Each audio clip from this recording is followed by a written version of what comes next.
ഓം നമോ ഭഗവതേ വാസുദേവായ. ഹരിനാമ കീർത്തനം. നാമജപത്തിൻ്റെ മാഹാത്മ്യത്തെക്കുറിച്ച് ഭാഗവത പ്രസിദ്ധമായ അജാമിളൻ്റെ കഥയിലൂടെ ഒന്നുകൂടി വെളിപ്പെടുത്തി തരികയാണ് എഴുത്തച്ഛൻ 29ാമത്തെ ശ്ലോകത്തിൽ. അപ്പാശവും വടിയുമായി കൊണ്ടജാമിളനെ മുൽപ്പാടു ചെന്നു കയറിട്ടൊരു കിങ്കരരെ പിൽപ്പാടു ചെന്നത് തടുത്തോരു നാൽവരെയും അപ്പോലെ നൗമി ഹരിനാരായണായ നമ. ഭാഗവത പ്രസിദ്ധമായ അജാമിളന്റെ കഥ നാമജപത്തിന്റെ മാഹാത്മ്യവും ഭഗവത് കാരുണ്യവും വെളിപ്പെടുത്തുന്നതാണ്.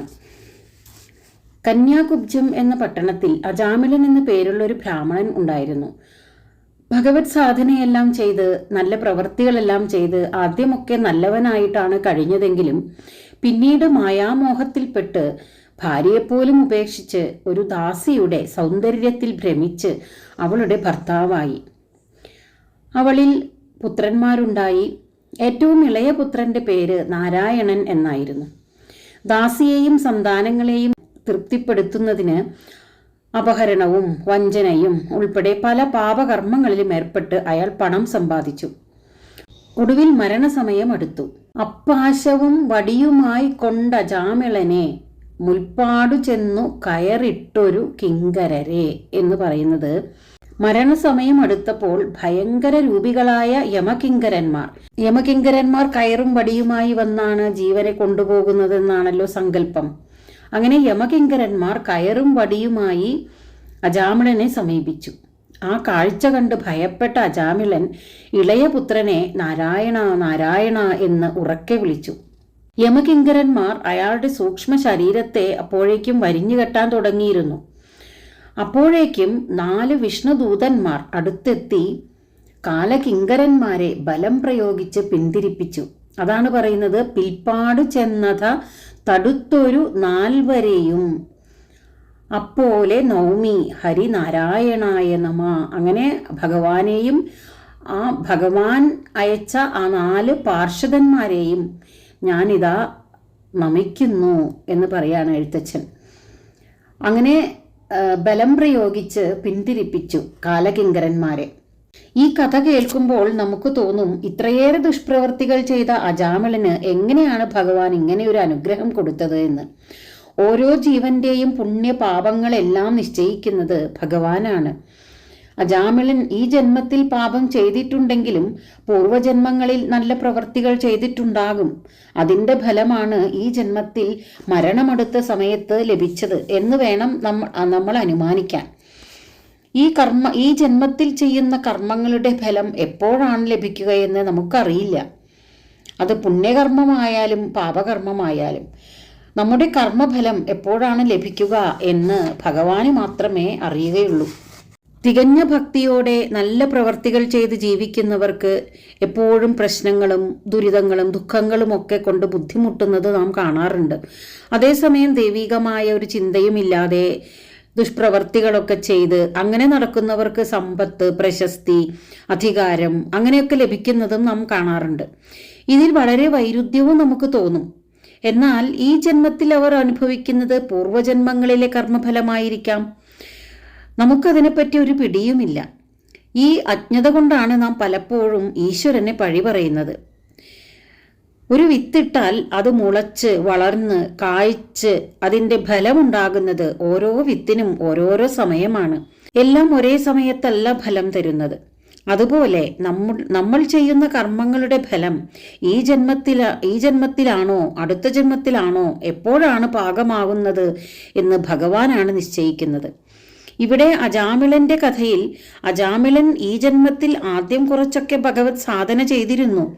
അതുകൊണ്ടാവാം, അല്ലെങ്കിൽ പൂർവജന്മത്തിലെ സുഹൃതം കൊണ്ടാകാം, മരണസമയമായപ്പോൾ പുത്രനെയാണെങ്കിലും അത് ഭഗവാന്റെ നാമം ആയതുകൊണ്ട് അജാമിളന് കാലപാശത്തിൽ നിന്ന് രക്ഷപ്പെടാൻ കഴിഞ്ഞു.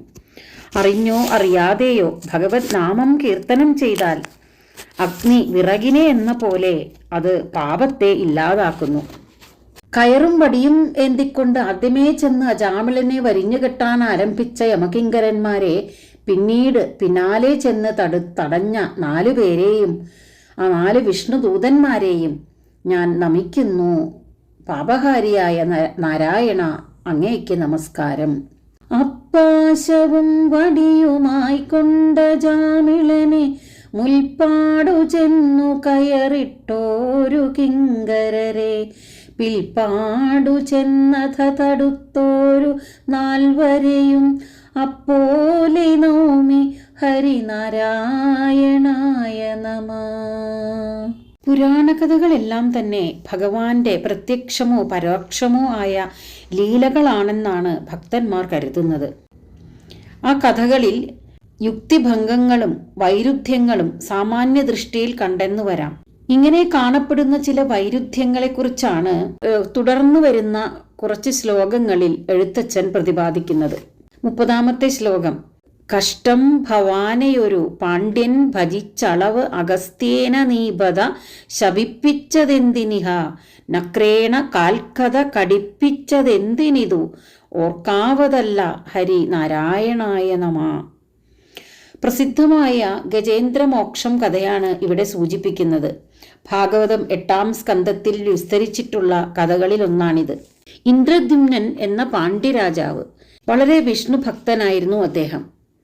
ഒരിക്കൽ അദ്ദേഹം ഏകാഗ്രചിത്തനായി ഭഗവത് ധ്യാനത്തിൽ മുഴുകിയിരിക്കുമ്പോൾ അഗസ്ത്യമുനി അവിടെ എത്താനിടയായി.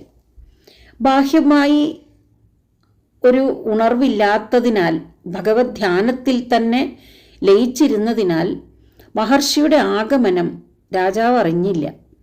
അദ്ദേഹത്തെ സ്വീകരിക്കുകയോ ഉപചരിക്കുകയോ ഒന്നും ചെയ്തില്ല. ഇതിൽ കോപിഷ്ഠനായിത്തീർന്ന അഗസ്ത്യൻ രാജാവിനെ ശപിച്ചു. ഒരു ആനയായി തീരട്ടെ എന്നായിരുന്നു ശാപം. ശാപത്താൽ ആനയായി തീർന്നെങ്കിലും പൂർവവാസനയാൽ ഭഗവത് ഭക്തി വെടിയാതെ തന്നെ ജീവിച്ചു.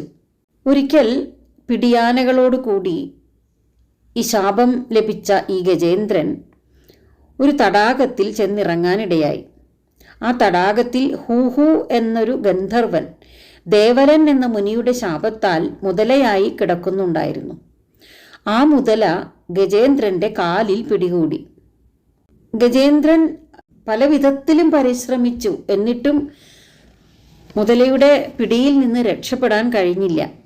അങ്ങനെ ആനയും മുതലയുമായിട്ടുള്ള ആ പിടിവലി അങ്ങനെ തുടർന്നു ദീർഘകാലം തുടർന്നു എന്നാണ് പറയുന്നത്.